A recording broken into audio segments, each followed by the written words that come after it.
Okay, let's see guys, this bead sharpening tool making tips. Alright, hair marking like this. We will now cutting the hair.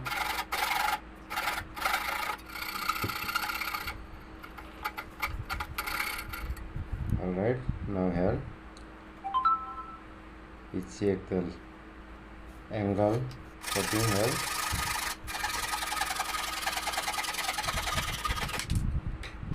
Wow, nice, good. And we are cutting the shoulder and big side. Alright, finishing now. Wow, now fix the hair radar wheel.